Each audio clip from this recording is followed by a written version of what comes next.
This is the story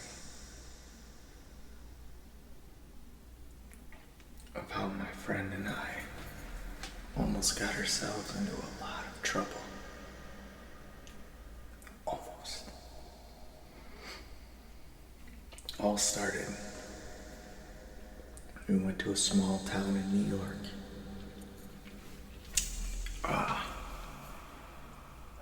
We went out to the nightclubs in this town after work. And the town had just held a festival. I remember it because next to the clubs and the bars, there was a long line of porta-johns, like 30 in a row. So we went at to the first club or the first bar, and we went in, and we were there for about an hour. And then we left and we went to the next one. And we didn't know the town and we kind of wanted to explore. So what we ended up doing was we went up the street all the way to the last bar. And we walked in and we had a drink. And we left. And we looked around and we realized this had all been on one street, and now it was about 12 o'clock at night. So we went into we came out of this bar, I should say. And we thought there should be more bars for how big the town was and everything that was going on. So we thought we might be missing something. So the porta-johns were kind of on a back alley, kind of in the dark. And we looked past those, and there was another street on the other side. And we thought, we're walking, it's nice out. So we walked past all the porta-johns and we started heading towards that street. And pretty soon, as we got close to the street, there was less and less lights, less and less people. And eventually there was no people. And there were no lights. And it was dark. It was very, very dim, mostly moonlit. There might have been a few lights here, because I could see. So now, my friend and I,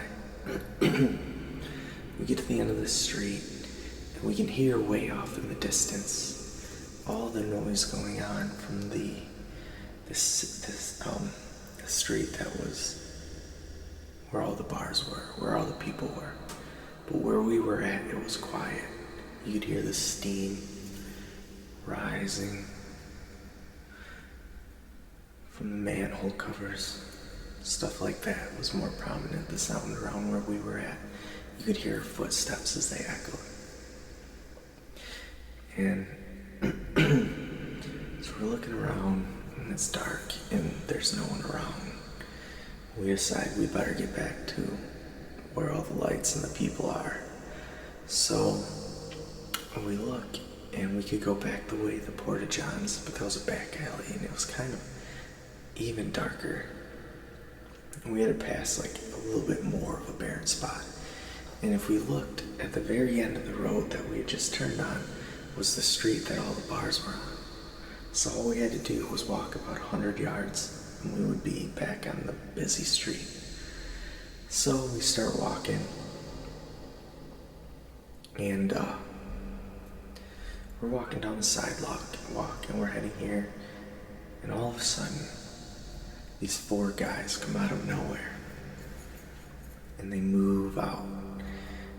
I think one was sitting on a ledge as we passed, and pretty soon there was four of them, two on either side, and my buddy was on my right, and there were two guys on his right, and there were two guys on my left. And me and my buddy, we didn't say anything. We just kept walking. We picked up our pace, and these people are walking with us. Meanwhile, these guys, they're having a conversation with each other. The two guys on the right are talking over us to the two guys on the left. And I remember they were talking about boxing, but they're walking with us on both sides.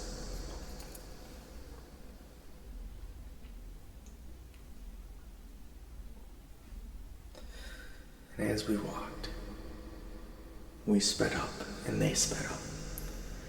We're trying to go, and we're looking at the street and it's right there. And I'm thinking in my head,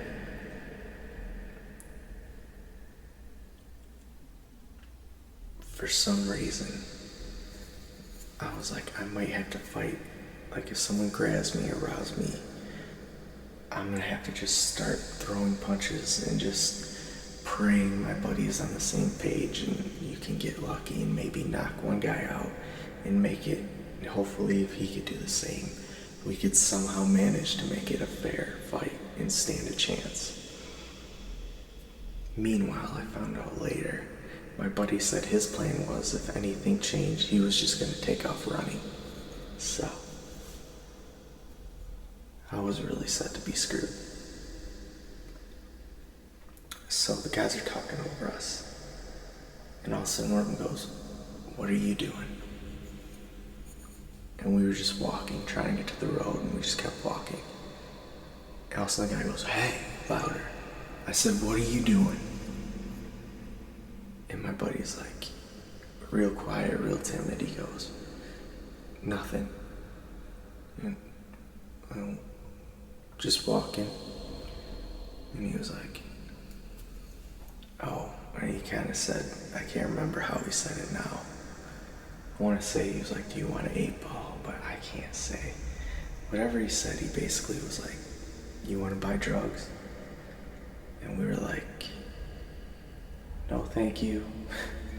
As soon as we said no to that, the two guys on our left, they broke away and they started walking across the empty street to the other sidewalk.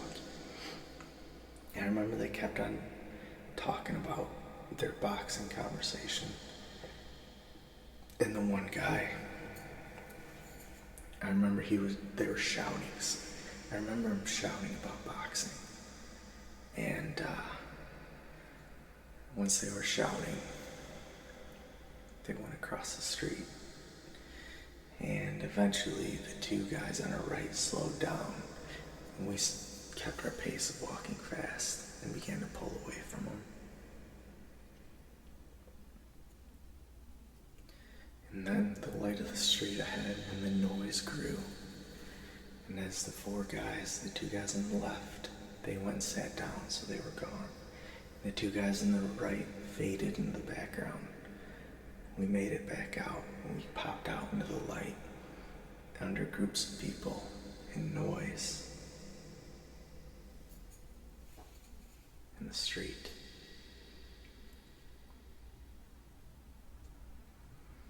And we got back to the bars. And we knew that those were all the bars that were there, so we picked the one that was our favorite. We went in there, we had a good time, and we finished the night. And we talked about how my buddy's plan was to run away, how my plan was to just start punching if something happened, and how his plan would have screwed me.